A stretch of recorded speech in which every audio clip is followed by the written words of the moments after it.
Now that we have a vaccine against COVID-19, what is the question that no one is asking about that vaccine? Here with his thoughts, joining me now is Dave Lashmet, the editor of Venture Technology. Dave, thanks for coming in. Thanks for having me on. So Dave, what is that question? So we know that the vaccines can work. We don't know how safe they are. And how safe they are is going to be the metric for how many people take them. What do we know about the side effects and how severe they are with these vaccines? So for both Pfizer and Moderna, we only have the phase 1 safety data. We do not have phase 3 safety data. So both of them did medicine by press release. They both said their vaccines are 95% effective, but we don't know the gives and the gets. We don't know what the side effect profiles were. What we do know is that in phase 1s, a higher dose of each vaccine was well beyond painful and either put you out of commission multiple days or sent you to the emergency room.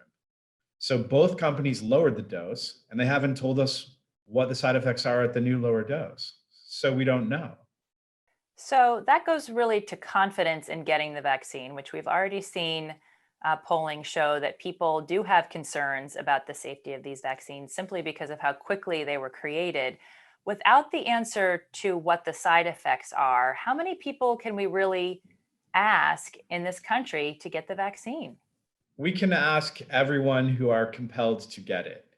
So the people who will be compelled to get it are the US military, probably frontline physicians and nurses, because their hospitals can require that they take the vaccine in order to stay on their jobs. And maybe people in nursing homes, because they're not really going to disagree. Otherwise, everyone else is going to be opt-in. What are some risk factors that maybe we need to really impress upon people to make them really consider opting in? 7% of American adults are morbidly obese. About 45% of Americans are obese. And I think that the easiest way to understand COVID's effect on a person is to imagine that they had to go up a 25-story building through the staircase with a 25-pound backpack on. And lots of people are incapable of doing that. They have the cardiovascular fitness of someone who cannot climb those stairs with a backpack on.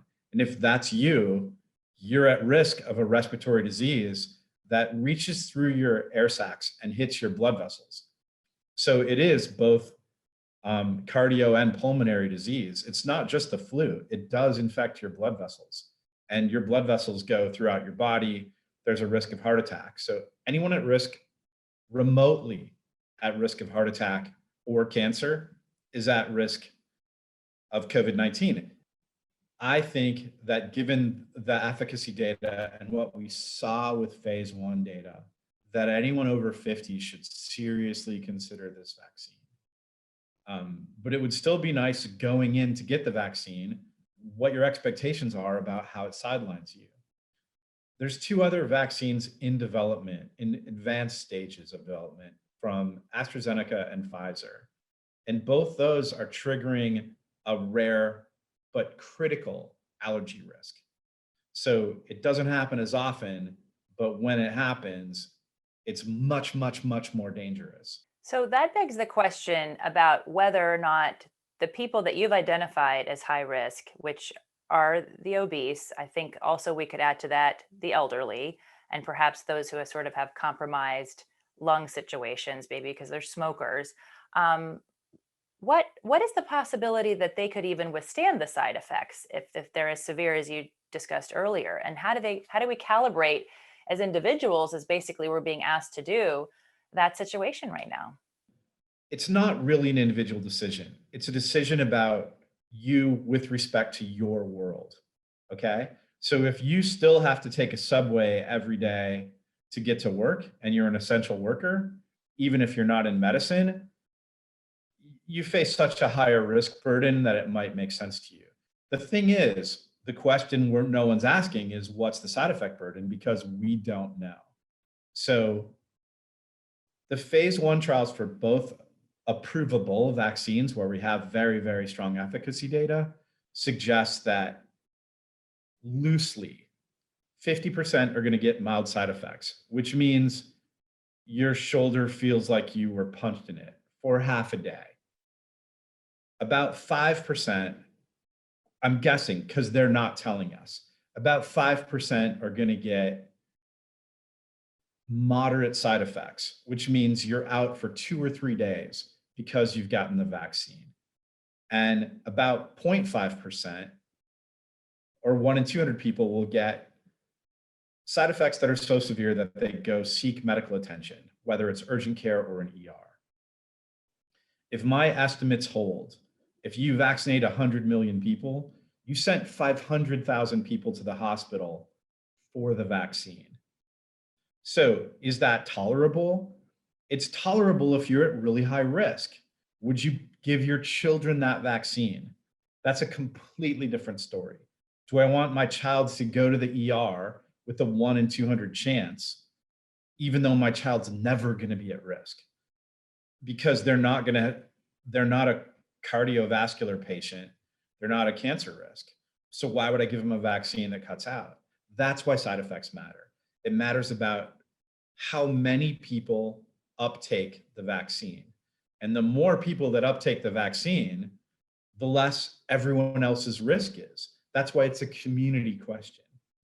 But this sort of really begs the question that, for me anyway, of really taking the politics out of the FDA's decision, because if they're motivated simply by saying, hey, we have an available vaccine over having an available and safe vaccine, which I know they've tried to give the public reassurances in that respect. Yeah, it's a lot to think about as a consumer, a potential consumer of this vaccine. The risk is a vaccine doesn't help you until about a week after you get it, but the pain happens within hours. So you're being sent to the ER while trying to get protected from COVID, then you're going into the ER, which isn't the safest place. That's why it's the open question. That's why it's the question that matters. And neither company wants to reveal bad news. They're both hiding it. So it's not until the data is presented to the FDA that everybody else gets to see side effect data. What we're left with COVID-19 vaccines is a vaccine with side effects that's never going to seriously infect and send to the hospital large numbers of children or large numbers of young adults. So then the question is, if you don't vaccinate children and young adults, have you driven out COVID out of the community? And the answer is no, you haven't. And we may not even get the benefit that we're looking for in terms of having everybody be protected at that rate. A good mask is protective, and a bad mask is not protective. So a bandana offers no protection, but might meet the requirements of a mask mandate. But since your breath goes straight down and then around and is never filtered, it's not an effective way to protect you or anyone else. A very good mask, an N95 mask, is going to be protective. 3M is making 2 billion N95 masks by the end of the year, that'll be their run rate. So we have a potential to get better masks. What we'll see for the next year is more people will have better access to better masks while people are getting vaccinated. And the two things together should intersect so that 2021 will be the year of the masks and the vaccine. And 2022, we might be rid of this. But just having a painful vaccine does not in itself end an epidemic that's generating 1 million new cases a week.